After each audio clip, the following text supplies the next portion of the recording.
Hey everybody, welcome to the WrestleMania 40 reaction / review.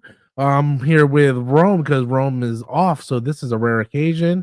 And my wrestling podcast buddy Austin. We're gonna talk about night 1 and night 2 of WrestleMania. Just a heads up, I am still getting off being really sick. So that's why I don't have my hat on because I got a massive headache and I got tea, so I'm gonna try to make it through this. But we're gonna talk about night 1 and night 2. If you guys are coming in, smash the like button. I guess we just talk about night 1 and get that out of the way because I think the most important stuff is night 2. Yeah. So we opened with it was Rhea and Becky, right? Yeah. Apparently Becky was really sick. So that's one, I guess that's an excuse of why that match wasn't all that great. She had strep throat and apparently the flu. So I don't know. I thought the match was okay. Pretty much like that was my sentiment about the entire night 1. But what was your guys' thoughts on Rhea versus Becky? I'll be honest, I think Rhea Becky, for what it was fine. It was your typical opening Mania match, nothing too crazy. I really like that Motionless in White came out and did Rhea's theme, which I thought that was kind of cool, even though I will admit I would have just rather them just not doing the live stuff because it didn't sound great.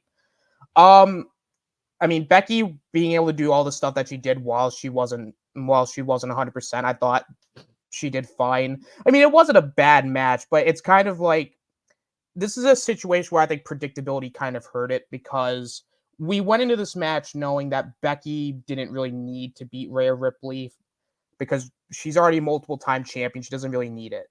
And Rhea winning made the most sense. So I'm like, okay, it's whatever. I mean, it was a good start, but nothing. I did like the Riptide in the turnbuckle into the Riptide finish. That was cool. But I think we were talking about this, Rob, on Saturday. Like, there was just no way that Becky was winning here. Like, you couldn't really buy that she was going to win. So it was okay, but nothing to write home about. Yeah, I look, for the most part, WrestleMania was very predictable. I was texting Danny, and I was telling like all night. I was texting Danny. I was telling Danny who was going to win each match, and I was right on every one of them. That's not a bad thing, right? Yeah. Just because it's predictable is not a bad thing because it's supposed to. You're supposed to get your payoff. It's like the season finale. Yeah, right. You're supposed to get your payoff. So it being predictable is not a bad thing, but yeah. It kind of defined Rhea's title run so far, which has been kind of shitty. Like, just because like she hasn't had anybody, besides Nia Jax as being like that big selling point for her to like really have somebody to go with.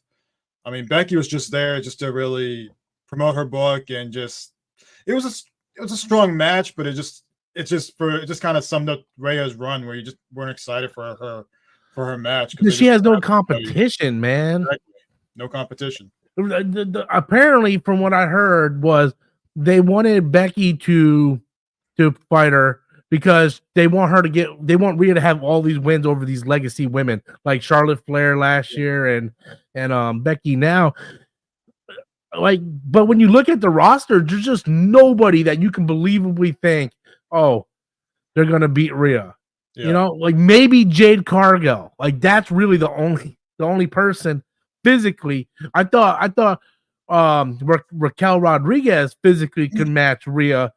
They wrestled a couple times, and it just they're not in the same ballpark. You know what I mean? Right.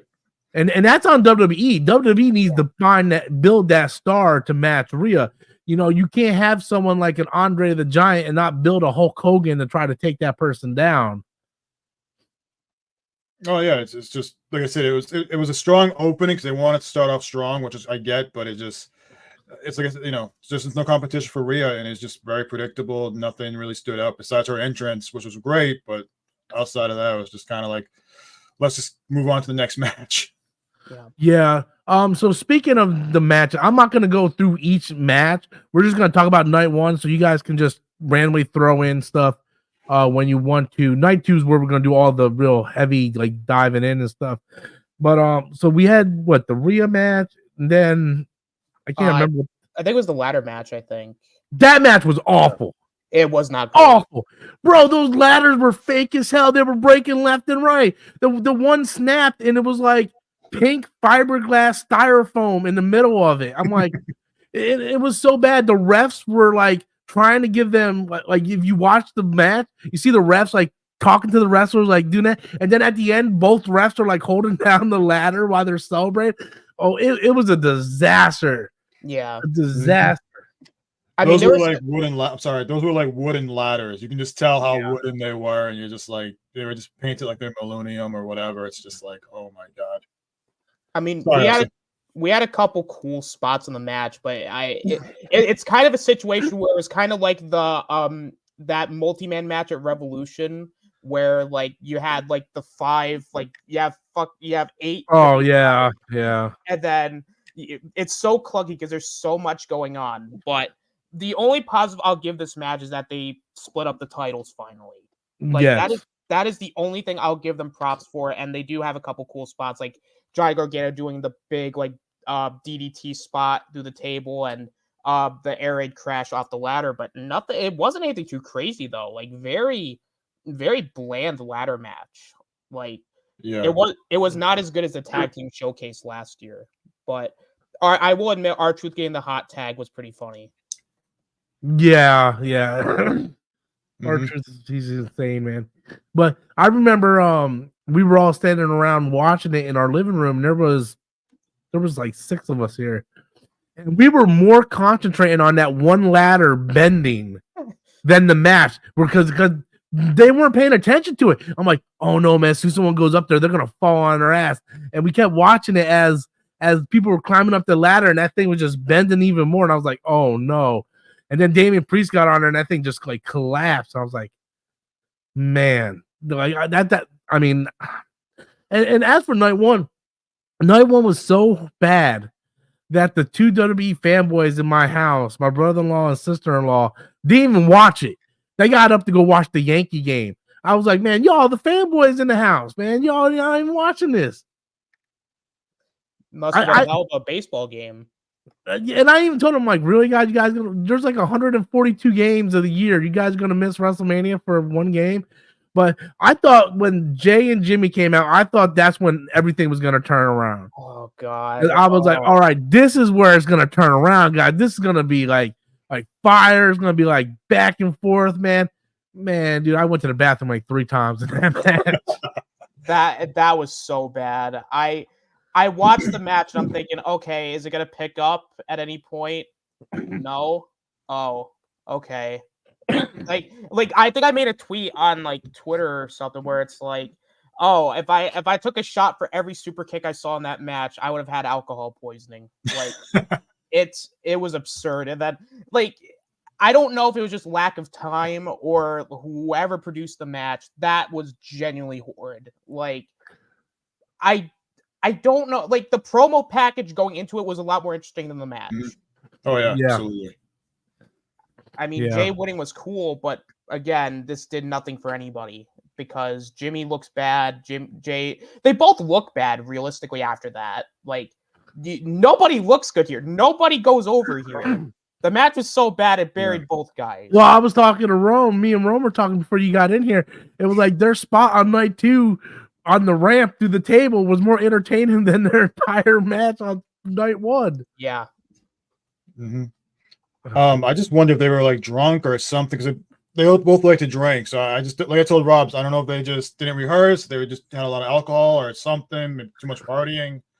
I mean, they just did not sync up with what they were gonna do. It was just like, hey, we're here, we're just gonna throw a lot of super kicks, jump off the the ropes, do some stuff. Just it was a shitty finisher. It just didn't. Nothing about this match was great. It might be worse than the Matt Hardy versus Jeff Hardy match that I remember. But at least that one had like a stipulation to it, and it like had some fun like levels to it. But this just felt like, it's flat. It was very flat. It was just, I don't know. I'm just glad it's over. I'm glad that match was very short than what it was supposed to be. You know what that match needed? It needed a title on the line. It needed like an Intercontinental title on the line or something. It needed something. Yeah. It was just like, and the thing was, The reason why I thought this match was gonna be so hyped is because they're a good tag team together, and they both wanted this match. They kept talking about like this is our dream match to wrestle each other at WrestleMania. So I'm like, oh man, they're gonna go out and they're gonna like leave it on the line and everything. And oh my god, man, it put me to sleep, man. I don't know if it was like my fever hitting or what, but I was just like, now. Jesus. How much are you willing to bet that the Usos were like, oh, we got this match planned out. Oh, it's good. We're gonna go this long, and then The Rock came in and said, that ain't working for me, Us. I need that. I need that time for my entrance. Dude, that was ridiculous, man. Oh man, it was 35 minutes of intros on night one. That was insane. I called it too. I just knew when The Rock came out, it had that overglorified entrance. I'm like, this man is up to no good. This guy came in and was like, look, I'll work WrestleMania, but only if I get the really cool entrance and I get my own title belt. So that way I can fit in with everybody else. Dude, First of all, I want to thank Rome for contacting me Saturday night. I'm like, Rob, did you watch the press conference? I was like, no, I don't normally watch press conference. Why? He was like, oh, The Rock, he pretty much admits that it was a pivot. So I turned it on. As soon as he told me that, I turned it on. I scrolled through, got to the 9-minute mark, and the journalist is like, so, about this pivot, The Rock like, yeah, it just wasn't working. The crowd wasn't in it, so we went ahead and changed it because we want to give the fans what they want. Man, bro, if you're watching, son, I'm looking at you. I sent that. I sent him the clip on Instagram, WhatsApp, anywhere. He got me blocked, but he knows. I'm looking at you, bro. I was right the entire time. This dude ruined the friendship over this stupid crap. But they got a documentary coming out about it on Wednesday. Yeah, man, dude, I watch wrestling. I follow the behind the scenes stuff. How is people who don't watch wrestling gonna tell me, oh no, this was the plan the entire time? No, it wasn't. The Rock came in, he was given $30 million to main event WrestleMania. He went out there and the fans said, hell no. And so what did they do? They pivot, and The Rock admitted it. And like you said, they got a documentary. But we have these dumb people out there that's going, oh no, man, The Rock wouldn't do that, blah, blah, blah, blah, blah. And now, when the proof is out, they all silent. They want to silence up their cell phones. They don't want to say nothing, right? They want to sit there and throw away friendships and stuff, going, oh, you think you know everything? Because I know, bro. I watch it. But that's all right. That's all right. Go around ignoring the messages. Proof out there. Just like proof's gonna come out on Wednesday that CM Punk is a pathological liar. I mean, to be fair, is this like really like mind breaking like news that CM Punk's a liar here? No, dude, so Rome told me like, Rob, you gotta listen to this interview. So I was at work, so I went on Spotify and I listened to the whole interview, and I'm a massive CM Punk fan, or at least I was a massive CM Punk fan. I still think he's the best on the mic, but bro, a lot of stuff he said just was a lie. Like he was talking about when he was working at Fox for the SmackDown pre-show or whatever stuff. He was like, oh yeah, Nick Khan was trying to get me to go back to WWE at that time. Nick Khan wasn't even working for the company. And then he was talking about like the Brawl Out or Brawl In, the one in UK. Yeah, I think it was Brawl In. Yeah. And all the stuff he was saying, I'm like, yo, man, that's not right, because there's too many accounts saying the opposite, right? Like the part where he said, I quit. And then the guy asked him, like, so why'd you go out and wrestle? Oh, because I owe it to Joe. Bro, that's not what other wrestlers said that were there. There was even a celebrity that was back there. I can't remember the name of the celebrity. I can't remember if it was a rapper or an actor. But he even accounted that like Samoa Joe got in his shit back there and made him go out there.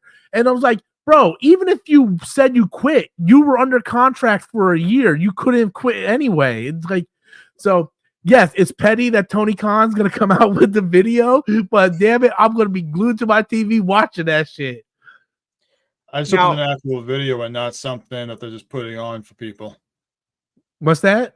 I just hope it's an actual video of whatever happened behind the scenes at Wembley Stadium. It's not something kind of put off. Yeah, no, they're going to show the whole video, because after that statement, the Young Bucks even came out and referenced Jack Perry on Dynamite So I like how they're turning it into a story too, because with the Young Bucks being the EVPs and stuff, it kind of fits their storyline. But hey, as petty as I am about proving people wrong about it was a work the entire or it was just pivot, man, Tony Khan's he's being very petty about this too, and I think it's hilarious. It really is. I mean, I just kind of wish like he put it out like last year after he quit, just to clear us all up. Yeah, there's a lot of great guys and girls on AEW. It's like start focusing on them. Start focusing on the talent you have right now. Let's just put this behind you. But I get what Punk did and stuff. I get it. I feel like he shouldn't do it on Dynamite though. Yeah. I feel like, okay, if you want to release it, fine. Release it on Twitter though. Don't make it a key point in your television show to reference a WWE wrestler. Like just throw it on Twitter. People will know it, but he's like, nah, I'm gonna burn this motherfucker. So back to night one. Yeah. I'm trying to remember the matches. Oh, the Sami Zayn Gunther match, which I thought was probably the best match of the night. Yeah. I thought the main event was great, but it wasn't great until 45 minutes in. It wasn't great until like when Roman speared The Rock, that's when the match picked up. Because that's when like all hell broke loose. I thought the Gunther match was great. I just thought it was stupid that Chad Gable was the one chaining Sami Zayn when Chad Gable lost twice to Gunther. It was like, yeah. Why would you ask the guy who lost to train you? But at least now we kind of know that it's a favor. So I'm thinking that it's more likely Sami giving Chad a title shot at some point. And Chad ain't gonna win it. No, they're not gonna take that belt off Sami Zayn that quick. No. So you mentioned to Rob on the stage. Oh, sorry, Austin. I know you're gonna talk more.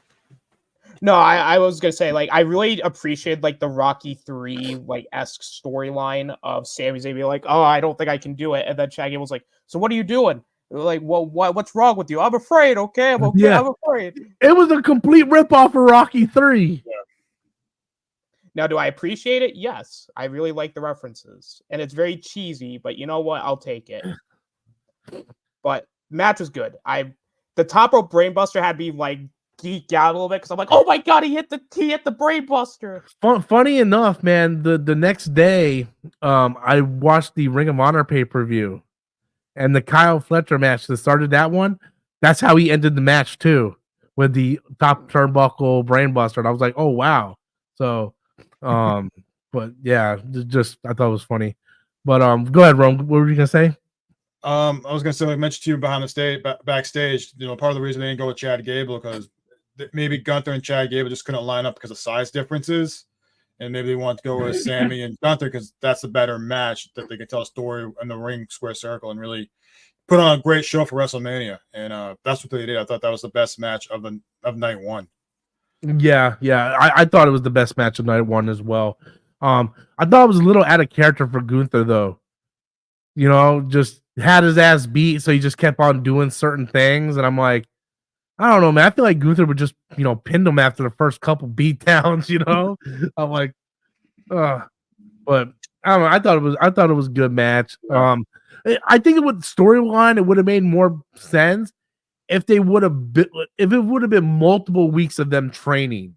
It was just 1 week of them training. I'm like, man, just 1 week, and he's already going out there and take out Gunther, But I'm hoping this is going to lead to Gunther having a world title match down the line now, because I don't think Damian Priest is going to hold that belt that long, No, not at all. What do you guys think of the Jade Cargill, Bianca Belair, and Naomi versus Damage Control? That was I think the match before Gunther and Sami Zayn. Was that night one? Yeah, it was night one. I thought that was okay. It was a get your shit in and get out match. Yeah, they brought a lot of pop. I like both entrances to both for both groups. It's more of like just let's show what Jade Cargill can do. But it had a lot of pop. It was a short match, but I did enjoy that match. It had a lot of energy. It woke a lot of people up. Yeah, the audience, the crowd just wasn't in night one, man. They were not feeling it, and they were like, and people were like, "Oh, it's because it was cold." It was colder night two. It was 49 degrees night two. It was 52 degrees night one. I think it got lower as the night went, but it was like, no, night 1 was, or night 2 was just as cold. I just think the matches didn't live up to people's expectations in night 1, you know? Right. And on paper, personally, on paper, I think, like, if you would show me the list of the cards for night 1 and night 2, I would say night 1 had a better card.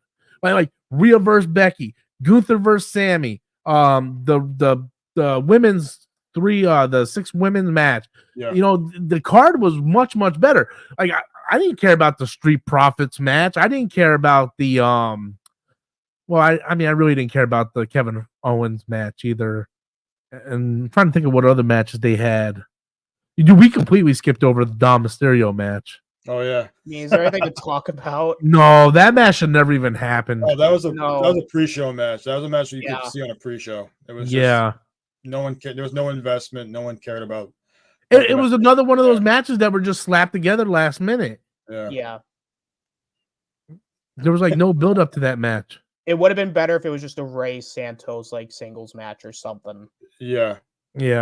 That's what I thought they were building up to, and then they just had that like 2 weeks ago on SmackDown. And we're gonna throw Dom in here. We're gonna throw Andrade in here because we don't know what to do with them. Let's just try to make this a tag match. And then they kind of planted the seeds for Carlito to portray Rey at some point. So it's yeah. You know what? That's kind of a tired trope, to be honest, because everybody turns on Rey at this point. Yeah.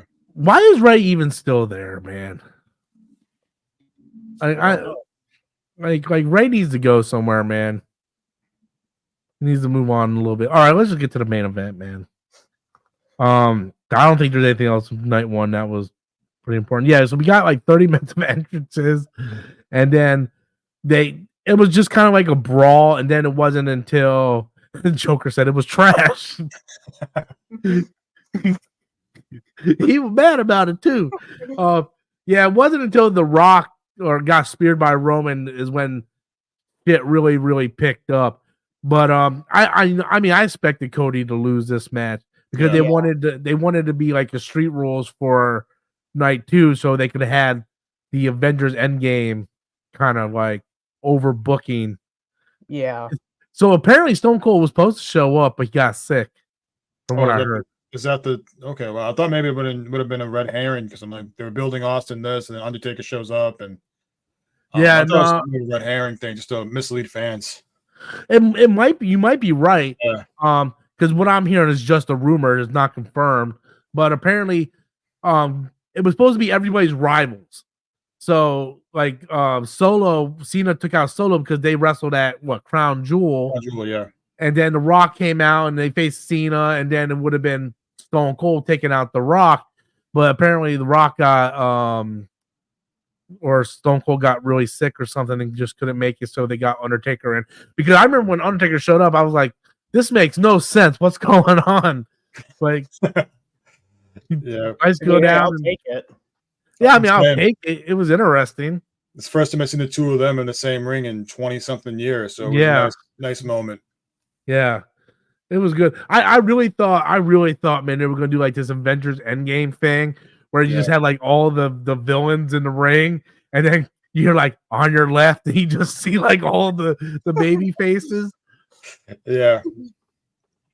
But I did like the tag match with Rock, Roman, Bloodline versus Seth and Cody. I thought that some of the stuff that they did, the Cody cutter and the stuff off the turnbuckle with him and Seth were great. The super kicks, the tag team between them and Roman was really good. And I love the little bit with the Rock like screaming at the ref and just telling him like, count to 10, you're fired, and dropping F-bombs, and I'm not fucking around. That was really cool, a fun bit between The Rock and Rhea. It was literally Bloodline rules in that match.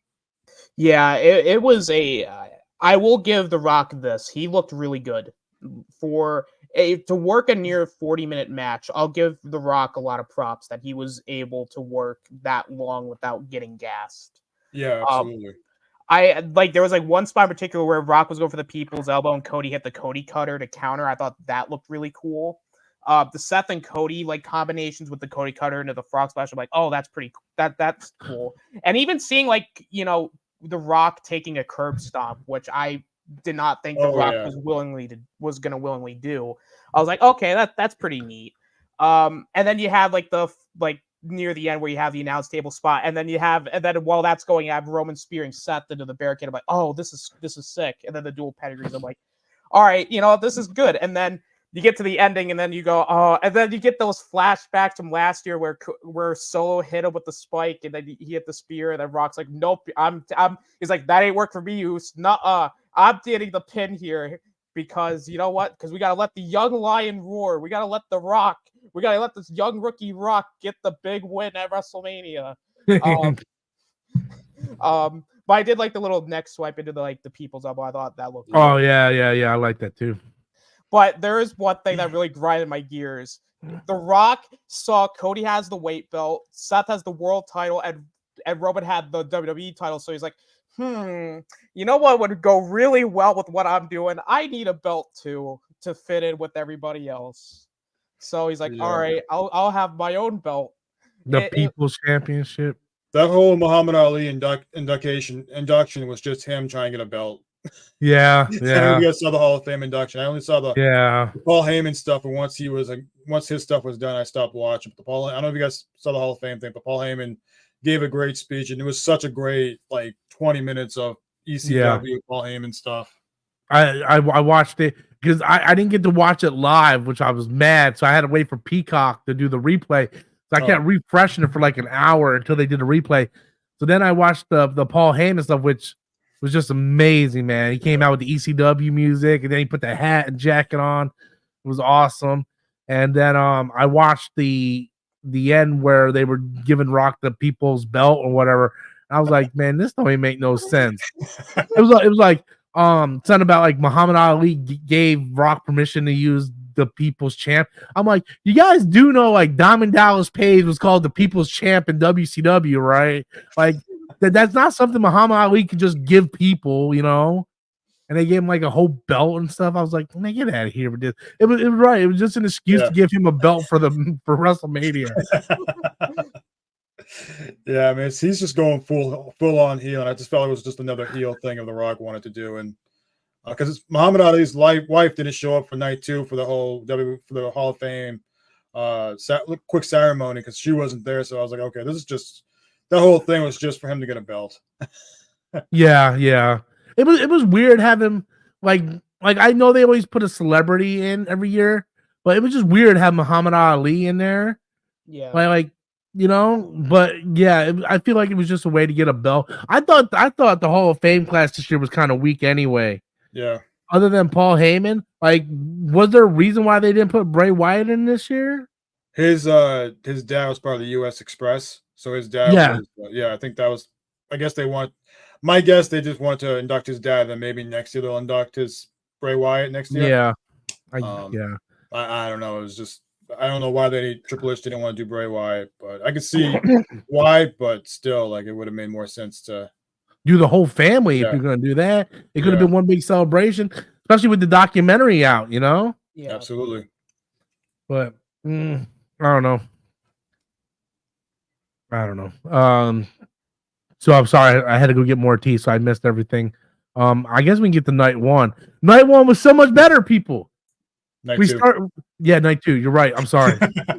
It's the fever talking, guys. We got 30 people watching, so guys, please smash the like button if you're coming in. Yeah, night 2 was so much better.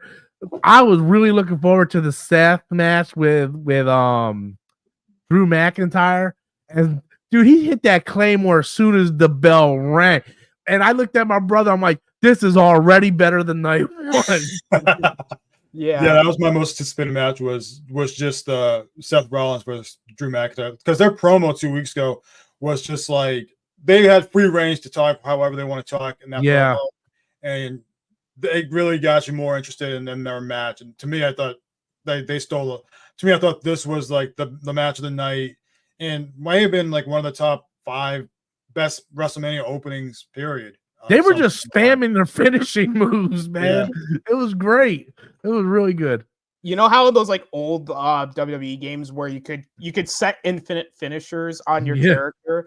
That's basically this entire match. They just had infinite finishers and they just used them at will. But it was so entertaining and so fast paced, man. Yeah, it was very good. I mean, I also really liked how he tweeted during the match. Like Yeah. his wife gave him the phone, and he's like, "Slow day at work." Yeah.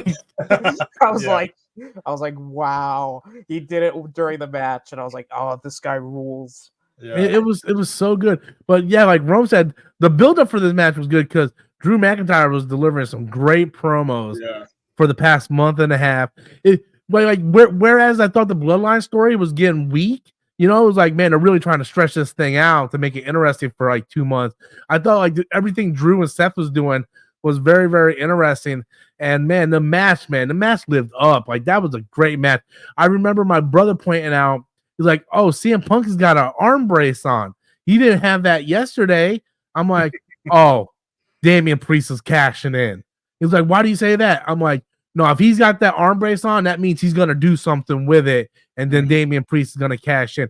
And as soon as I saw Drew McIntyre just hang around after winning, I'm like, he's gonna do something to Punk. Punk is gonna do something to him. Damian Priest is gonna cash in. Yeah. And yeah, I mean that kind of sucks. I really wanted to see Drew as champion for a while.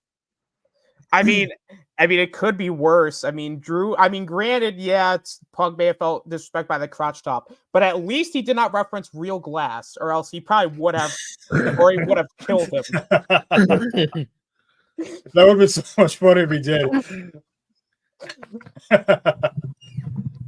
I still love that promo that the three of them did 2 weeks ago, where he's like, "I'm the chosen one." He's like, "Who called you that? Who called you?" That was great. So, where do you think this Drew and Damian Priest goes from here? You think they're gonna end up battling? Yeah. Yeah, they'll probably rematch at either the next pay-per-view. I just can't see Damian Priest holding the belt that long. I feel like it's more or less just going to be a transitional run to get it back on Drew, and then have Drew face Punk at the Scotland pay-per-view. Yeah. Battle at the Castle or something? Yeah, Clash at the Castle, yeah. Yeah, Clash at the Castle, yeah. The CM Punk's arm looks pretty fine to me. Yeah. Well, in that interview, didn't he say it wasn't as bad as the first one or something? I think he said. Yeah, I think so. Yeah. He was asked about it again after WrestleMania 40 ended with the ESPN reaction there at Charlotte, and the guy with him from ESPN was like, "How's your arm?" Because he was like, "Does it hurt?" And he's just kind of like using the mic with his right hand, just talking normal, like. So there's questions whether or not this was just a work, just because like he just came back and they just want to stick to plan with what they were doing for that. So we'll know tonight if he's actually clear to wrestle again. Yeah. If he's cleared that quick after WrestleMania, then it was probably a work the entire time. Yeah. But yeah, and I mean it would make sense, and then it wouldn't make sense. I think WrestleMania would have drawn a lot anyway, even if Punk wasn't there. Yeah. But you really want to test him. You don't want him to like main event when he just got back, you know. So you want to test him. So we'll find out and see if they go into a program together. I think they need to hurry up and get that belt off Damian Priest. I like Damian Priest. I just don't think he's world champion material. He's not ready. He was not booked very well with the Money in the Bank, and that's not his fault. It's just I think it's just a lot of factors going into it, and then you have him looking stupid, like he's not cashing in during like these certain moments, and it's like at least make an effort to cash in. Like, why are you cashing during the matches? Like, if Seth's getting his ass kicked, cash in then. Yeah, like. Right. I mean, I'll give him this. Like, I'm with you, Rob. I'm a big fan of Damian Priest. I saw his work in NXT, and I'm glad that someone's taking a risk on this guy. But he's not ready. It's one of those like I think he needs another year or two to really build himself up as someone credible, and then you have him win the title. They had that chance last year. They had that chance when they should have gave the belt to Finn Balor. Yeah. And then let Finn Balor have that title from Seth, and then you could have built this whole thing up between him and Finn Balor, and that would have really put Damian Priest into the spotlight and more main event stuff. Him being the tag champions for almost a whole year hurt him more than anything. Yeah, because it took him out of the top spot, and you can't really buy him as a champion. Yeah. So they need to do something now. And I think him being in Judgment Day is hurting him right now. Yeah. I don't know. That's just words for thoughts, I guess. Yeah, it was a great moment for Damian Priest. He got his WrestleMania moment. Everyone was just finally happy to see he cashed in, and I enjoyed it. It made that whole opening even better. Seeing him come and cash in, and CM Punk kind of assisting with Drew McIntyre, and the whole thing was just perfect, and it was executed well. We'll see what happens with Damian Priest. I do think he and Drew McIntyre are going to lock horns for a few, maybe until what's the next pay-per-view? Is it the one in Saudi Arabia? No, it's the one in France, I think. France. I could see something because I do feel like Punk is going to get in the picture somehow by Payback. Whenever Payback's the next PLE. But I do think that part of the reason, I don't know if you guys remember Royal Rumble with Punk. He looked really gassed. Do you guys remember the Royal Rumble? So I think part of the reason was like they may have like felt like let's just fake an injury, give him some more time to really build his cardio up, get him back into wrestling shape. I think that could have been the reason why they gave him that fake injury or whatever it was that they sidelined him for. Yeah. So here's the list of pay-per-views coming up. Next one is Backlash in France. Oh wow. Then after that, Clash at the Castle. Actually, there is a pay-per-view in between. It's King of the Ring, I think. That's on SmackDown, I think. King and Queen of the Ring? Yeah, that's their next pay-per-view after Backlash. Okay, so yeah, it's not showing up on this website. They announced like so many things and like I lost track of what's coming out next for PLEs after WrestleMania. I will say I'm glad that they're doing more international pay-per-views because I'm going to be honest, like pay-per-views here suck. Like the crowds... May 25th is King and Queen, King of the Ring. But I assume that's just going to be a tournament for both genders, right? That's not going to have any titles on the line. No, it's going to be a SmackDown thing for Saudi Arabia. Yeah, so I don't think that's going to be anything big. So we got Backlash on May 4th, King and Queen of the Ring on May 25th, and then Clash at the Castle is June 15th. That's probably where I would assume we're going to see Drew versus Damian Priest. I would assume that's probably going to be like an opening match or something. Because now we're going to get the WWE title defended at every pay-per-view. Yeah. Thank God. I know. That was one thing I want to point out, like for both, well, at least for both nights, a lot of title exchanges. So I was really happy that they, just overall, like they, if you were complaining about last year, they really made up for this year and gave the fans what they wanted. Yeah. Now, if a certain someone was still in charge, none of the titles would have changed hands. Man, dude, I was actually surprised how many titles changed hands. Yeah. Same. All except for two, except for the Rhea and Logan Paul one. And I really thought for a second there, I picked Logan Paul to win because I think he's really bringing a lot of eyes to the product with the belt. But I thought like, we might see like a Chris Benoit, Rey Mysterio moment with Sami Zayn and Kevin Owens both holding up the Intercontinental United States title. Like, that might be a possibility. But every title changed except for those two titles. The fact that the women's tag titles wasn't defended, huge misstep. If you're not going to defend them, just get rid of those titles. Yeah. Just do a mid-card, do a women's Intercontinental title. Like I've been saying, it's like WWE needs a women's mid-card title, and I think AEW should just get rid of the women's mid-card belt and just have the tag belts. Yes, I agree. So the Street Profit match, I really didn't care about the match, but I thought it was entertaining. It was just an okay brawl. Like nothing.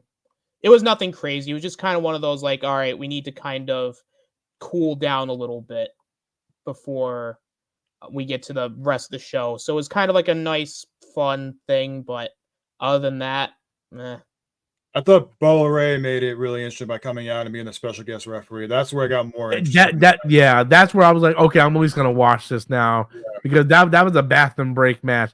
But when I saw Bubba Ray, I was like, oh man, okay, this is gonna be entertaining. Then they did the "was up" and stuff. That was awesome, dude. It was hilarious when he got the table and they put him on top of it. The table just collapsed. I kept thinking of the ladder match from night one, where I'm like, oh, not again. Here we go. Like, what's going on? And then Snoop Dogg being there, I'm like, I felt like he's a jinx because last year he was there, and then Shane McMahon, pulled his, yeah. And it's like Snoop Dogg's there again, and then another malfunction happens. Yeah, I was like, oh man, Snoop must have been high on commentary because he was like spewing off like random things, and I'm like, dude, we were laughing over here about everything he was saying. He was saying some random ass shit, man. Well, that's what he does in commentary. We've seen some of his stuff on boxing. It's the same thing, but it's pure entertainment. I was like, oh my god, this guy. What match was after this one? I believe it was the LA Knight AJ Styles match. Yeah. I know Rome really enjoyed the match. I didn't too much care for it, me personally. I don't think it was bad. It just I knew that AJ was gonna job out to him, so I just kind of like tuned out a little bit. I will say it was a better match than I thought it was going to be because the build was okay. Like I at least appreciate like the home invasion stuff and the whole like the LA Knight mind games with AJ, but it was just kind of the generic, oh, you cost me the title, so I'm gonna go beat you up and I'm gonna travel all the way to Australia and I'm gonna cost you a match and then go back. So the match was fine. It was good. It was a lot better than I expected. LA Knight winning again, pretty predictable. Yeah. But it was the smart move anyway because LA Knight needed a big win, and God, AJ's new theme music sucks. They need to stop. They need to get rid of Def Rebel or whoever is making these like new musics for all these guys because they're horrible. Like they don't know what the hell they're doing. Man, I still want his original TNA music so much. Oh, I agree. Yeah. Like or like they could have even brought by Evil Ways for his because this new character he has. But I'll say this though too, like AJ looks like he ate like his other like versions of himself because he looks like too bulked up for my liking. He's way too bulky, man. He looks like Macho Man. Like just how thick and bigger he's gotten. Yeah. Like, that home invasion when he had the beanie on, I kept thinking he looks like Macho Man from like the late 90s or from the Spider-Man movie. Yes. Did you see the fight him and LA Knight got into on Friday? Yeah, I saw bits and pieces of it. Like AJ was bleeding and shit. I was like, damn. I saw a tweet that really had me laughing because they're like, yeah, never in my life have I ever heard AJ say the word fuck. But now that they're making money, now he's saying fuck. Yep. Well, there was this whole thing like 2-3 weeks ago where they're like, yeah, wrestlers can't use profanity. Like everybody's cursing now. Yeah, I mean, I can't wait for the Netflix thing to start because that's gonna be more cursing, more TV. That's I can't wait for that. I just thought the LA Knight and AJ Styles match. These were just two guys nobody cared about. Like the match, no one cared for it, but they really were going out there just trying to steal the show for that 15 minutes, and they really came out like AJ just running down before Samantha announced his name just to fight LA Knight, and the whole thing just for 15 minutes they were doing their best to really steal the show, and they had the crowd really engaged. See, I would have been more interested if it was Kevin Owens, Randy Orton, and AJ in a triple threat, and LA Knight versus Logan Paul for the United. That's the match I wanted to see. Yeah, because they gotta get gold on LA Knight at some point, man. Yeah. See, I wonder the reason they didn't have LA versus Logan Paul was because of like their sponsorships, because Logan Paul is all about his Prime bottle and LA Knight is the Slim Jim spokesperson. So I think the fact some politics got in the way. Yeah, we're like, hey, we want these two, but we can't do it now because LA Knight needs to win his match because he's selling Slim Jims, and Logan needs to win his match because he's selling Prime. So we can't. Yeah. It sucked because I felt like that was the main reason why the two of them could not have that match at WrestleMania. Yeah, that's some politics getting in the way. Yeah, they need to fix that then. Yeah, they got to fix that for future. But I don't know, man. LA Knight, I think might be a hot pick to win Money in the Bank this year. Yeah, I mean he was on night 2. They had him come out for the Cody Rhodes celebration, which I found kind of awkward because it's like. He just was like, I'm here, but like I don't really know Cody well. Okay, You know what it reminds me of? It reminds me when Sting won the belt, right? And all the baby faces came out to celebrate, and Bret Hart was just standing on the back turnbuckle, just sitting down there. Like, just like, I'm here, but, whatever. Because, he like a lot of old school wrestlers. I mean, like not just LNF, but just in general. Like, that's kind of how it felt. Like, he was just like, I'm going to be pushed to the side somewhere, not being front and center. I don't want to lift Cody up because this is my competition. I want that moment too. Like, yeah. So I see where it was just awkward, but I'm glad that he's still in that fold of like, we didn't forget about LA Knight. We're going to do something with LA Knight at some point. Yeah. So I wonder if Cody, I mean, what are the matches we got to get to before we get to the main event here? I think it was the triple threat with Logan, Kevin Owens, and Randy Orton, and then the Bayley Iyo Sky match. Yeah. Well, let's just get to the Bayley match. You have anything to say about the Kevin Owens match? I feel like we kind of talked about that in the middle of the AJ match. It was okay. Well, I didn't anticipate Kevin Owens and Randy Orton driving together on a golf cart. That was hilarious, though. Yeah, and like having like ISO speed and having Randy Orton bark at him. I was like, what is going on? I didn't know who that guy was. I'm like, who the hell is this guy? Like, because he kept barking at him, and I'm like, okay, whatever. He's got an RKO. I'm not a Logan Paul fan, or I don't follow any of that stuff on social media, so I didn't really care for it. But that moment was just fun seeing him getting an RKO and. But it was kind of expected Logan was going to win this match. He has this prime bot in the middle of the mat. It's just proud. It's basically a sponsorship match. So you already knew he was going to win that match. Yeah, I thought so too. But I mean, Logan Paul is actually a pretty decent wrestler, man. He's way better than he should be. He's very good. Yeah, I agree. When Homeboy was barking at Randy Orton, I think that really pissed Randy Orton off, man. He like Sparta kicked the shit out of him, man. I was like, wow. That was the best moment of the whole match, was just that moment. I actually really liked the spot where Logan Paul did the Swanton bomb into a frog splash. I was like, oh, that looked really cool. And then the Randy countering the pop-up power bomb into the RKO, I thought that looked really clean. Mm-hmm. I mean, I do love the fact Logan Paul is taking this serious and that he really loves doing this. Not like, hey, I was gonna be a typical celebrity. I'm just gonna like do this. He really shows like he cares about this business and he really wants to like show he wants to be here. Yeah. Yeah, I agree. All right, I'm gonna go grab some more teas. You guys go ahead and start jumping in on the Bayley match. Okay. Well, I will say Bayley and Iyo was a lot better than Rhea and Becky. I think they both did a good job with what they had. There was like one counter in the match that made me go, oh wow, that's really cool. Was when I think Bayley was going for her finisher, and then like as soon as you thought she hit it, Iyo like flipped out of it. I was like, oh whoa, what? Oh my god! And then you had Bayley or Iyo counter the elbow drop into like the crossface. I was like, oh, that looked really cool. Oh yeah, absolutely. And I really like the finisher sequence. Like it was good. And also the right person won. Like I agree. I thought that this would be the match where, like I said in your show, I thought that they were just gonna let Iyo have her moment, but like it was the right person who won. Bayley deserved that moment. She got her flowers.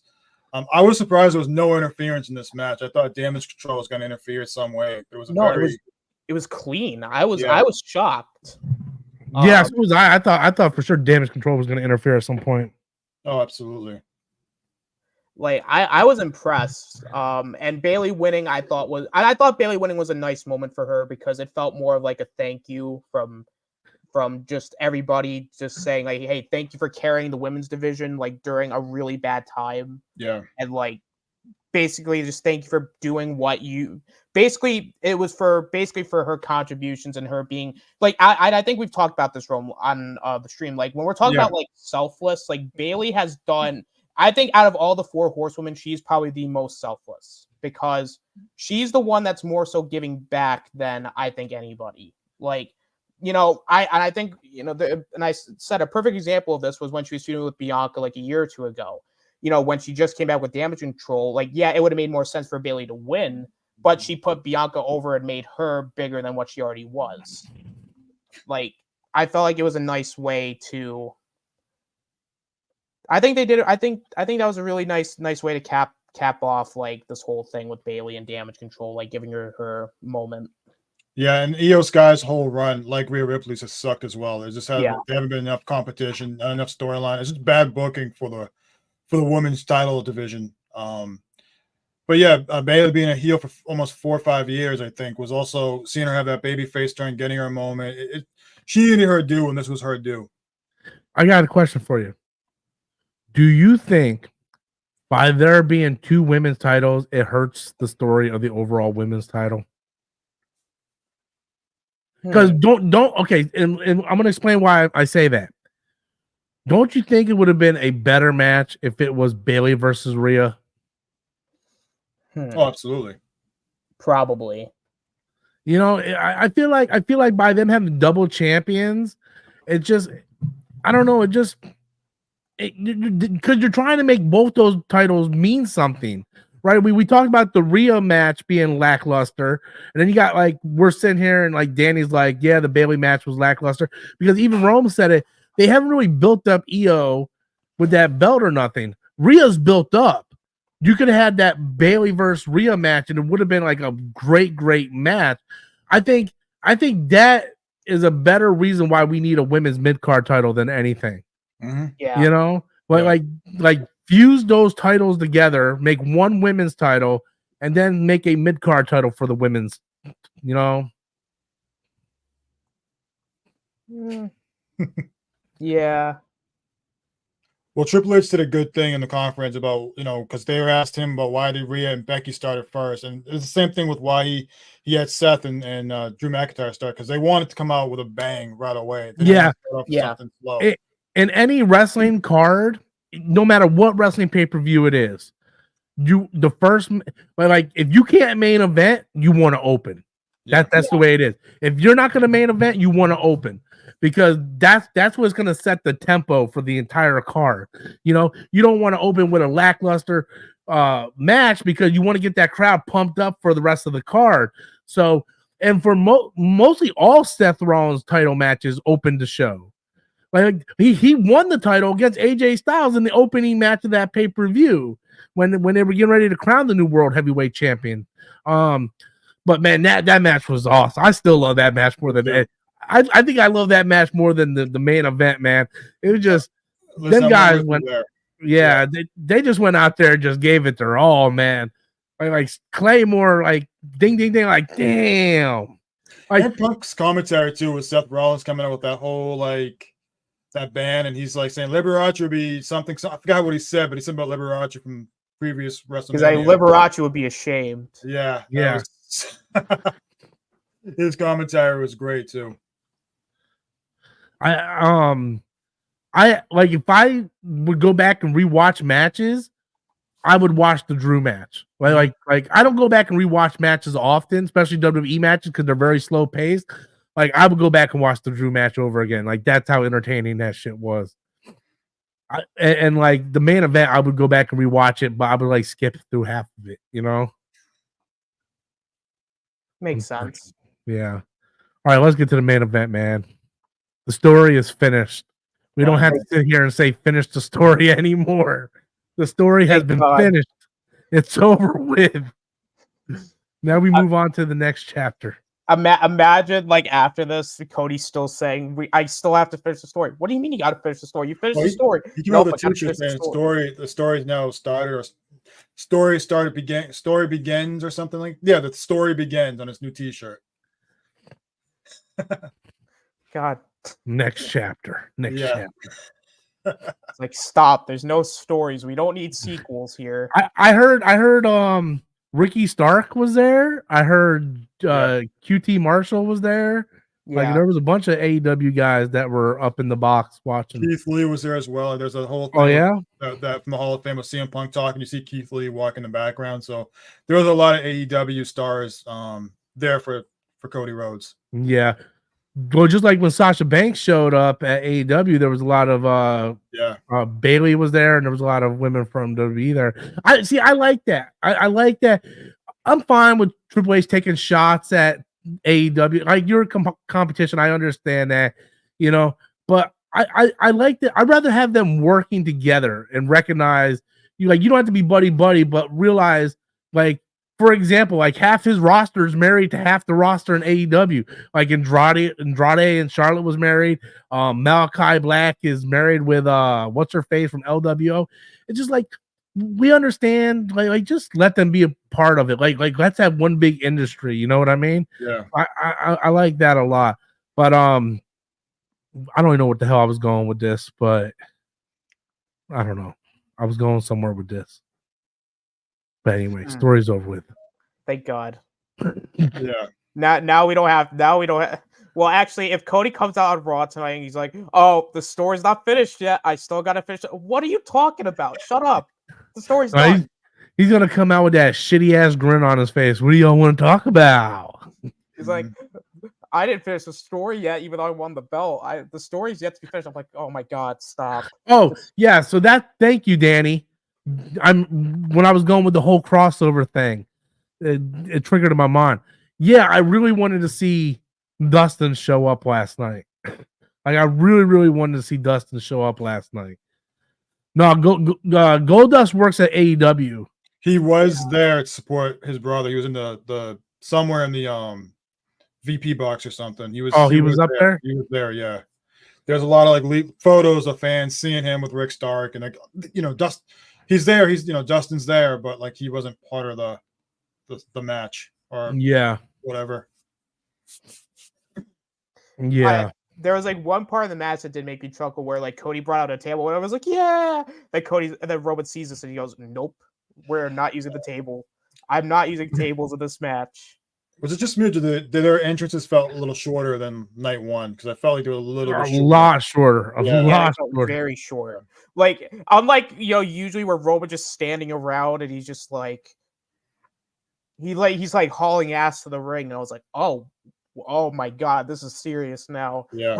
You knew Roman was dropping the title when you saw his face on the ramp and like he didn't even take his time. Like he just walked to the ring. Well, he was pissed. I don't know if you guys saw the conference with his on night one after everything.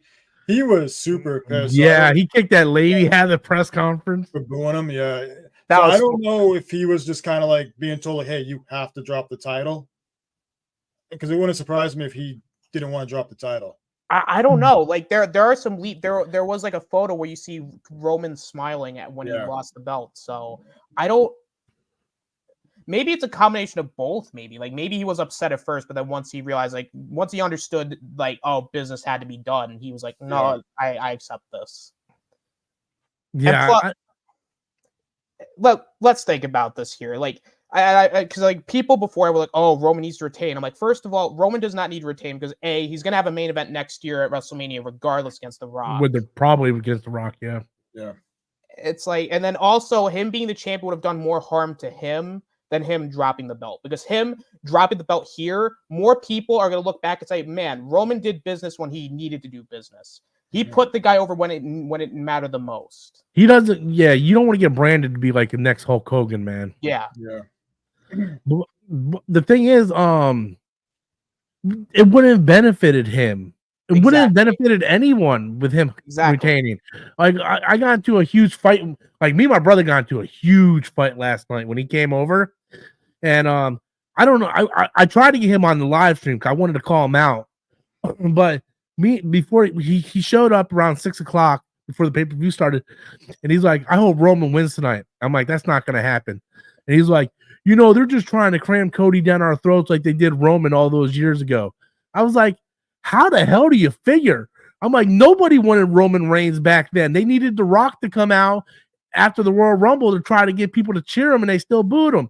I'm like, no one's booing Cody, right? He's like, no, man, people don't like Cody Rhodes. I'm like, then why did they do hashtag We Want Cody for like 3 days straight?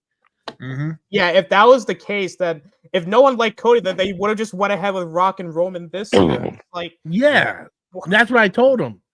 I mean, I don't know how many people know this, but when Cody demanded his release, they were like done with Cody. Like he just Stardust.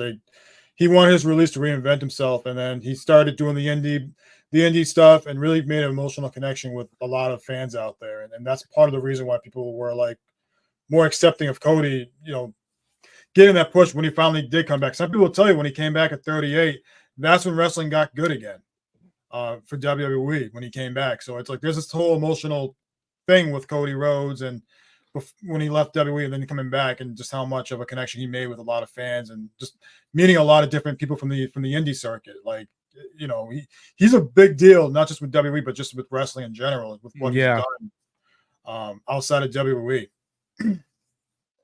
Yeah, because you know, the indie circuit, New Japan, you know, AEW, like he you could argue the fact that he made wrestling relevant again. Yeah. Because before Cody Rhodes left, it was just WWE. Vince bought every other company out there. And then by him coming around, he made that list where he wanted to wrestle all these independent top indie wrestlers. Then he went to New Japan, Bullet Club, and then him and Young Bucks did All In, and then AEW. Like, you could argue wrestling is hot now because of Cody Rhodes. Yeah. Then in AEW, the fans hated him, and then he chose to, and then he came back and then Cody made himself into a bigger star. Like, I mean, the thing is, during his indie circuit, he wasn't taking money. He made a lot of money from WWE, where he could just, you know, live off that for 8 or 10 years. So everything he was doing after that, everything he was doing was just like, you know, just call me, I'll show up at your gymnasium and I'll wrestle for you for like 10 minutes. Like, that's the kind of guy he was for like 6-7 years before coming back to WWE. He just had this emotional connection with the fans, building relationships, really helping smaller companies be relevant. Ring of Honor being one of them. Like, you know, more people would pay attention to Ring of Honor, more people pay attention to the small little circuit companies because he was just their main attraction, and he did it for, I mean, almost for like low money or maybe for free. Like, I don't know what his whole thing was behind the scenes, but like he really got people to pay attention to a lot of the indie stuff. I mean, what Matt Cardona's doing right now, that's part of what Cody Rhodes started, where like Matt Cardona has become a big name in the indie circus, and he's really showing a lot of people like, hey, like, you know, like look at Dolph Ziggler. He's another example. He's now getting more buzz as name it. Like Cody's really started something where you don't have to succeed in WWE. If things aren't going your way in WWE, then make it go your way elsewhere, and then maybe come back later and maybe you get that push you've always wanted. Yeah. And like you said, great point with Dolph Ziggler, because that's Dolph Ziggler doing it now. He's over New Japan, TNA. I wouldn't be surprised if he shows up in Forbidden Door. The one guy too, who's the X Division champion, Mustafa Ali, I believe his name is. Yeah. He's doing like Cody Rhodes gave the template on how to do it now. So you can take your stardom from WWE and you can use that, and you can become a bigger star afterwards than you were when you were there. Right. Exactly. So that's part of the reason why people were really behind Cody, where this whole lines between what real and kayfabe, like he really had that emotional connection with everybody, and this is why it was so important to see him, you know, not just finishing the story, but be the guy in WWE. Yeah, that's why everybody backlash when The Rock tried to force himself into and force himself in there in the main event. I just want to throw that out there. Everybody said Rob don't know what the fuck he's talking about. He tried to force himself into the main event, and the fans said, hell no, hashtag we want Cody, you know? So for all those reasons and more, fans wanted Cody, man. That's what they wanted. Where do you think everything goes from here now, man? Because Raw's gonna pull in a big number tonight, because a lot of people ain't gonna know what the hell is gonna happen tonight. They're expecting almost 19,000 people for tonight, so they're gonna smash a record for most people at Raw for a Raw event. Oh, as far as what's gonna happen, oh my god, there's so many possibilities that could go here. I mean, you know what? I could see maybe Seth maybe turning on Cody and maybe setting up like a feud between them. But Seth might be taking a break after this, though. So I have a feeling a lot of people are going to take a break after this. Yeah. Roman, we're probably not going to see him until like SummerSlam or Crown Royal, whatever one comes first. Let me see, SummerSlam. Back in the match with Cody and Roman, I thought the first 25-30 minutes was really good before the whole interference started. It was way better than night one. Yeah. Like they have this Hulk Hogan Rock, or like that Rock Austin, like something like that main event feel between the two of them, because it was so emotional baggage. And once it really started going, you just didn't want anybody to just interfere and screw it up, because You know, it just had that feel. And then once all the interference started happening, that's when, because for me, I got taken out once I saw Cena and Rock in the same ring, and I'm like, okay, this feels more about these two than Cody and Roman now. Like, where are we going here? So part of me is kind of happy Austin never showed up. Yeah, I felt the same Yeah. way when it was Rock and Cena stare down. I Yeah. was like, just for a split second, you forget the Roman Cody match was even going on. Yeah. You're like, oh, you know. Like the one thing I really did appreciate about this match too is that I really like the storytelling between Seth and Roman too in this match. Where Yeah, Seth Shield came out to the Shield entrance, and then just as like Seth was gonna do what he did a few years ago, where he hit Roman in the back with the chair. Roman came in and went and Superman punched him because he knew ahead of time. And when he had the choice to hit Cody to retain, and that's what cost Seth, him. that's what cost him, because Roman still can't let it go. And then finally Roman, and seeing like Seth do the same thing like Roman did, where like he got hit in the back and he hit like the bottom rope. And then Roman's like, no, you did this to me and you made me like this. And then seeing Cody win, it was like a perfect. It was Oh yeah, it's poetry. It rhymes. Yeah. Dude, Seth was wobbling, bro. He needed yeah. help getting out of the ring and stuff. Well, I definitely think he's taking some time off, man. Yeah, I mean that guy. I mean, he's very underrated because he's always got Seth has always gone the shitty end of the stick on a lot of things, and like people don't. I mean, I don't know how many people realize, but that guy really has done a great job, really making belts. The new heavyweight title relevant. He's done it. He's done it all. Like whatever new contract he gets, he better get everything that he's worth, because that's a guy you don't want to lose for WWE. He needs to, if they value him that much, which I know Triple H does, they got to keep him on a long-term deal. Yeah, I agree with that. Story wise, I heard, I didn't see this for myself, but I heard that The Rock kind of like either gave Roman a bad look after the loss or like chewed him out a little bit or after the loss. Yeah, there's a little bit of that. I assume that's going to set up the match between them, but I didn't see that. I was wondering if any of you guys caught that. I caught a little bit of that. You saw Rock and Roman for a brief second with the Rock with the belt, so I don't know what Rock was doing, but there was something going on there. I mean, they did plant the seeds where Roman did spear the Rock, and I'm sure that's going to play in their storyline where like Rock's going to see that as Roman doing that purposely to him. I could see this now being more like they're going to turn Roman into a babyface and have him face a heel Rock, because I could see this where Rock turns on Roman at some point and have Rock be like, I did all of this for you, but then you got too big for your britches, and then I had to come back and I had to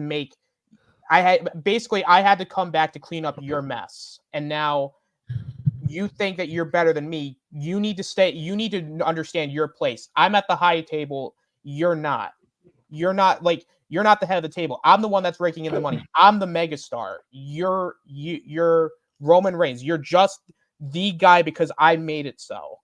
Like, I could see it being something like that. And I think a heel Rock and a babyface Roman actually would probably make a more interesting story than a heel Roman and a babyface Rock, because with heel Roman, babyface Rock, it's just going to be the same shtick.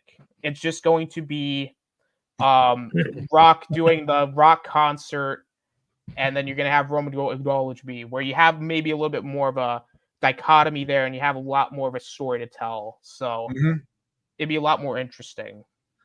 Ryan, doing a $5 super chat. Thank you, sir. I'd rather see Goldberg versus Lesnar at WrestleMania 20 than Jimmy and Jay match. Me too. Yeah, that was rough. Yeah, man, I had so much hope for that match, man. I really did. So much hope for that match. I saw a clip, I think it was from the Dave and Brian Alvarez and Dave Meltzer, where Brian mentioned the match and Dave went, it sucked. It sucked. It sucked. that made me go, okay, that was funny. No, those are two athletic guys, man. They should have been toward that house down. Yeah. And I know that Jay can do it because he's pretty good as a like singles guy, and like, you would think they'd have better chemistry. I don't know if it was just Jason Jordan was just not like in his bag tonight or a couple nights ago and just was half-assed it, but that was rough. Like, it needed like something more to it than just like, it needed like a stipulation, like a street fight. Absolutely. like a ladder match or something where like they do something and just have a one-on-one singles match. Yeah. Yeah. Well, dude, that the stipulation that was hilarious in the main event on night one. Every time the referee tried to do something, Rock said, "If you count, I'll fire you. I'll fire you. You count." Like he's like, so, you know, The Rock. Don't Yeah.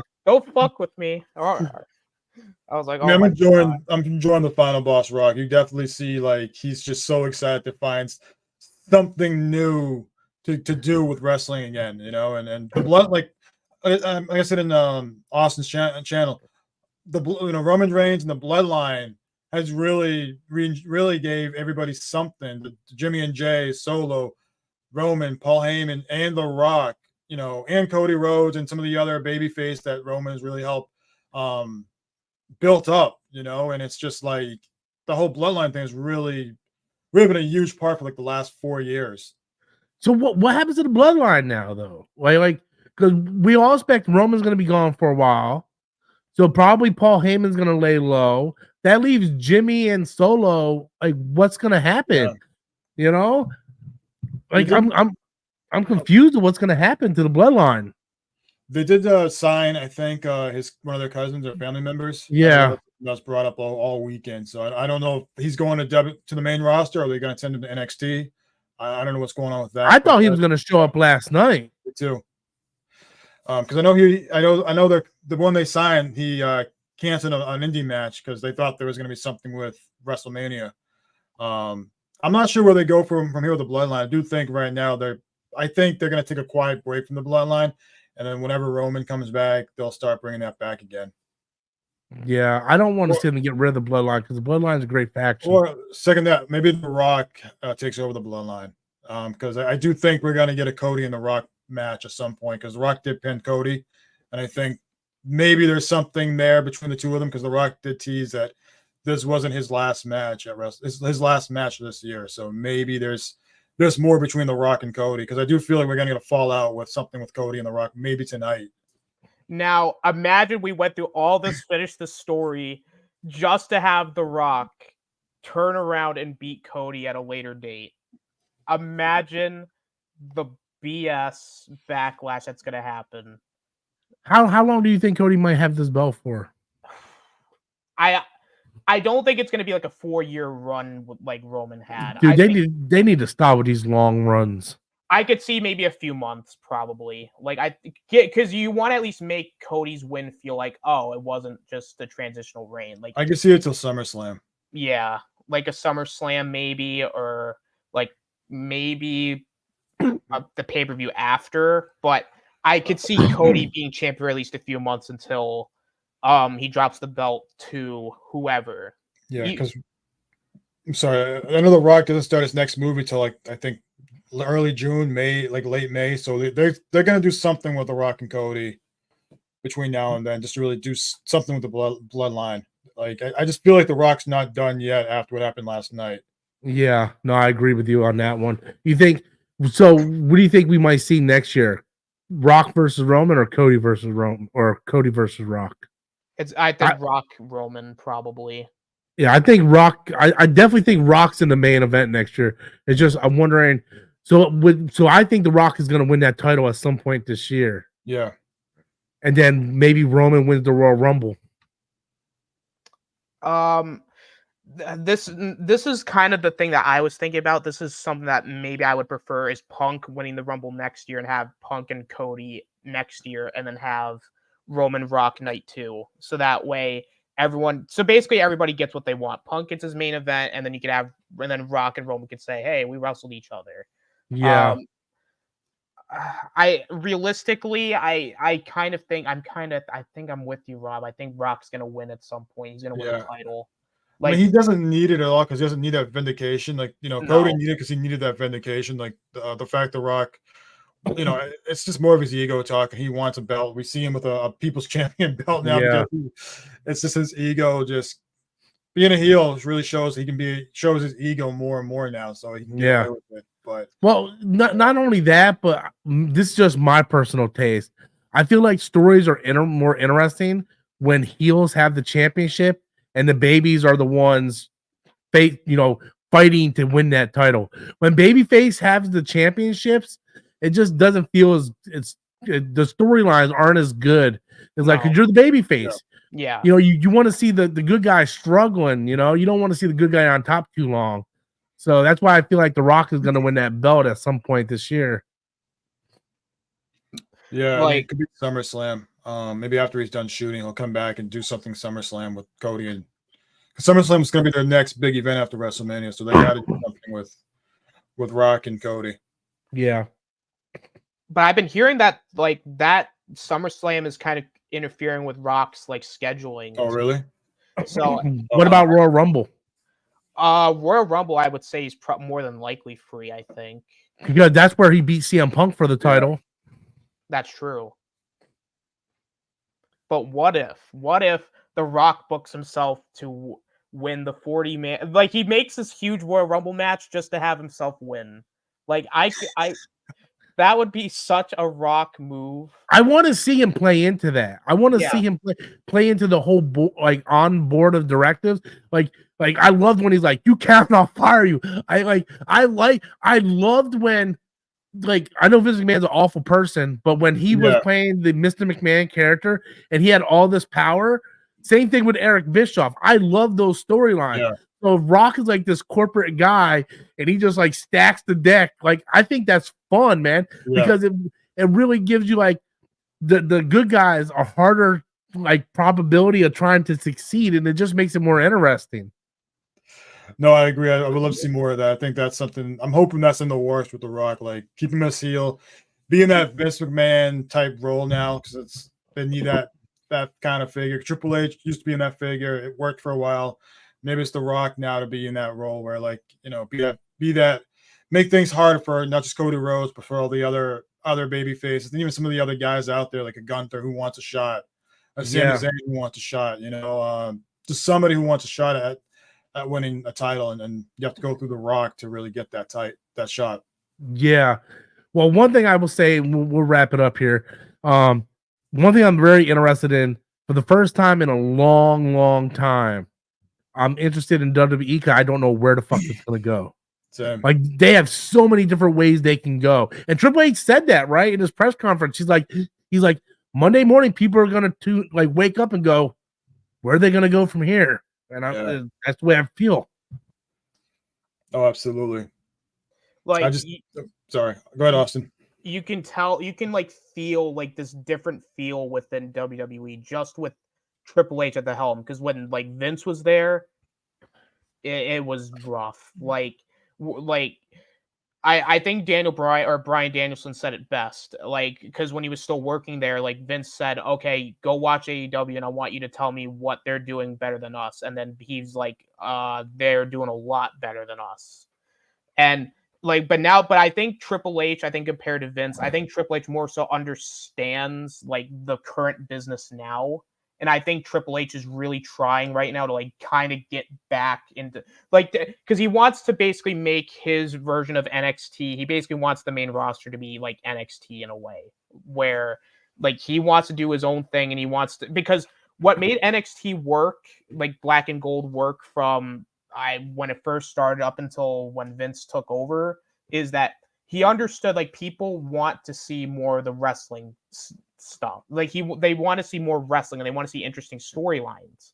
But the problem with Vince didn't understand that and thought, oh, we're gonna just have crappy gimmicks, and we're gonna have like really stupid, absurd bull crap in order because he thought, oh, like this is funny and like people will like it. But Triple H understood, no, they don't want that. We want to see like good storytelling in wrestling, and I think Triple H is trying to work on that. But I think a podcaster said it best. It's going to take a lot of time for like these changes to happen, because they still have the USA deal right now until they go to Netflix. And yeah. So hopefully in Triple H, like in within the next year or two, is able to really get WWE back on track. Like, I think this is a good start, but I think they need to build off of this. If you look at the top wrestlers in AEW, majority of them came from Triple H's NXT. Yeah. Like Adam Cole, Swerve Strickland, FTR, like those are all Triple H guys that Vince Vince McMahon released. You know, so it's not like Triple H doesn't understand talent. It just he always had Vince McMahon undermining him, you know, and screwing things over. And like Dave Meltzer was saying, that Vince or Triple H, you watched the main event and stuff yesterday, day 2 WrestleMania. Like it was a lot of fast paced style wrestling, especially with the Drew and Seth match. It was a much faster paced style wrestling. And that's what WWE needs to do. They got the story stuff. They got the spectacle. They got the fireworks. They got the entrances. You got to modernize your wrestling. I'm not saying go out there and do some Darby Allin dangerous shit, but you know, step it up a little bit. Go a little faster tempo. You know, you don't have to do crazy spots like Sami Zayn with the top turnbuckle brainbuster. You know, you don't have to do that all the time. I understand safety is very important, but just give a more sense of urgency and a higher tempo in your matches, because like the Jay versus Jimmy match was just very slow and very boring. You know, I was watching the Ring of Honor pay-per-view, and you know, every match in there, they weren't all great matches, but they were all pretty fast tempo, and it just keeps it more exciting when your audience has got to go, man, I want to go to the bathroom, but I don't want to miss anything. You know, when you have a slower match, it's just like, I'm going to the bathroom. I mean, that's what night 2 was really all about. Like, you didn't want to leave your screen because every match was something for you to stay. Yeah, something was fast paced, moving on. Yeah, it's like, man, I don't want to leave because, man, everything's going on so fast. Like you blink and boom, there's a Claymore you missed. You know, and I'm hoping Triple H understands. Yeah, you know, you might not take AEW serious because you're a multi-billion-dollar company and they're like, you know, the other guys. I understand that. But also don't be stuck in your hubris where you can't learn something from them. You know, like you can always learn something from everybody. You know, competition's very important. That's why wrestling sucked for so many years after Vince bought everybody, because there was no competition, so you could do whatever you want. Yeah. I mean, in terms of the storytelling, you know, Triple H did in the conference, he likes slow burn stories. Yeah. You know, once you finally get to that, like, how he put it, like once you finally see the guy finally pull the gun and start shooting somebody, that's that big moment. So that's his form of storytelling. So we're gonna see more and more of that going forward too. Yeah, I like that storytelling. And I like setting something up at the beginning of the year and then paying off at the end of the year. And that's why I tune in for WWE for the stories. I tune in to AEW for the matches, and I think it's a great combination. But and like I said, I think AEW can learn a lot from what WWE does, and WWE can learn a lot from what AEW does. And there's a lot, you know, that they can learn from each other. Yeah. So I mean, the thing with Triple H when he was overseeing NXT, I mean, he did a great job with NXT. He built a lot of guys up, and then once they got to the main roster, Vince just sabotaged them. Yep. You know, the biggest one that I think of was early on with Neville from NXT and how he went up to WWE and they made him Mighty Mouse, and he just buried the guy. Yeah. You know, and obviously LA Knight's the most recent one where he went up to the roster and they made him Max Dupree. You know, and that whole thing they buried him. They basically buried him too. So it's like Vince had a history of like taking things not just with Triple H, but just other stars who were great. And once they got to his show, he just buried them. And he did a lot. And if you do something that Vince don't like, your career is over with.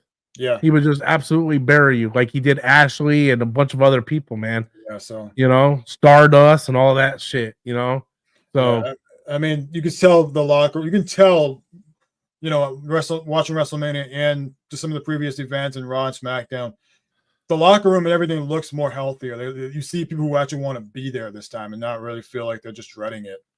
I wonder at any point was Vince watching WrestleMania and everybody throwing dig, like Stephanie coming out like, this is the Paul Levesque there, and Vince McMahon's like, God damn it. Apparently his trainer, somewhere, I don't know who his trainer is, but someone pointed out that his trainer was saying that Vince wanted to go, but they told him not to go. But he wasn't allowed to be there.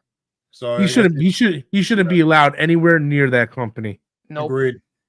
I mean, they announced today that I guess TKO bought out most of his $300 million worth of shares. So they're really trying to get this guy as far away from everything right now. Like just go away. Yep. And he's got enough money to basically just not do anything for the rest of his life until he goes to prison. Well, sadly, I don't even think he's even going to get that. It depends. If she settles, he's going to get away with it. Yeah. But if she stays firm and takes it to court, I think if it goes to court, he might see some prison time.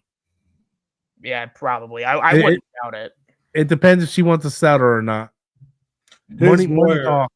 I know Vince's lawyer, Jerry, his lawyer, I think it's still Jerry. They're like trying to like leak out some more stuff about her and like how like, you know, she was in love with him and other stuff that was going on. There was something that recently leaked out that she wrote a letter to Vince, and that obviously his team leaked that out to show like there was that, you know, she was in love with him or something. I will say, I said this before. I said this when me and Austin was doing our podcast. I don't want to sound like I'm taking sides, but if you read those text messages and stuff, she never actually says, no, I don't want to do this. Right. You know, she was getting paid $3 million, or supposedly supposed to get paid $3 million. If he would have paid her, none of this would have came out. Right. There was nothing in the text message with her saying, no, don't do this. So it wasn't like she was doing anything against her will. And that might be the thing that's going to save Vince, but that doesn't make Vince a good person. He's been an awful person for several people. There's got to be, well, I'm sure there's going to be more and more stuff as time goes on about what this guy was doing. There's going to be a lot of tell-all books about stuff that he was doing to the guys and the girls behind the scenes. And Dark Side of the Ring, season 10. Absolutely. You know, it's just because like him and Linda were divorced, I think, like back in the 90s. They there was always this whole thing, like nobody really wanted to know. They were trying to keep it quiet about their divorce, but they were divorced for a long time. And that they were just there on screen to just really show face, but really the two of them have been split since the 90s. Yeah. They were just for business reasons and stuff. Yeah. Well, guys, that's everything I got, man. Unless you guys want to say anything else before we jump off. Tune in tonight for Raw. The Raw after WrestleMania is the must watch. Yeah, I'll be at work, but I'll be watching the clips and stuff and texting everybody. So I'll be like, man, you guys see that? You see that? And then stay tuned Wednesday when Pathological Liar gets exposed. One more thing. They did say Brock Lesnar was not fired, so he's still part of WWE. Just Triple H made it clear he's home being Brock. So sounds like maybe Brock's not being canceled. Yeah, I kind of figured when Paul Heyman was like, Brock Lesnar. I'm like, oh, okay. So that's a positive thing. That's a positive thing. Well, all right, everybody. That's all I got. Thank you, everybody, for watching. Hey, big shout out to Ron for the super chat. I appreciate that. Do you guys want to plug any channels before we go? I mean, Rome, do you have anything? Yeah, I mean, I have a channel. It's called Rome's. I do a lot of like re-reviews on movies, shows, and I have a stream I'm with the cool kids, with my friends. We review movies every Saturday. You can find me on both channels.